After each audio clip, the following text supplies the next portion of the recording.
I'm Rebecca Zabinski, Senior Director of Artistic Planning for the Houston Symphony. One of my favorite things about Andres and the way he makes music is the importance of human connection to him, both in terms of his connection to the audience, the connection to the orchestra, and also his connection to whatever soloist that he's working with.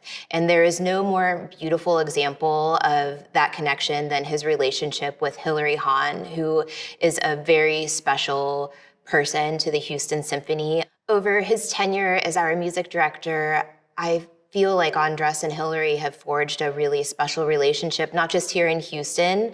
Of course, she joined us and the orchestra on our European tour in 2018, but she and Andres have worked together in many orchestras in Europe, and she's also spent time with him and the Colombian Youth Orchestra in his home country of Colombia.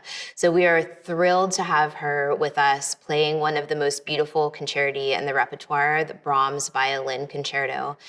And on the second half, Andres has programmed two pieces that sort of grapple with very philosophical ideas, of course, in different ways.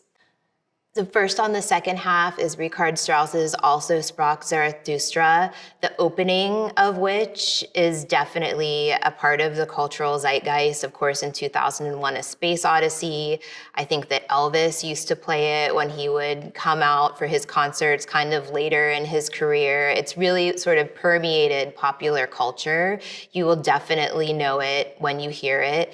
But beyond that, the piece really grapples with some really deep philosophical ideas like the death of God and the concept that time is just in an infinite loop repeating itself over and over and over, and the questions that come to mind when you're contemplating big ideas like that.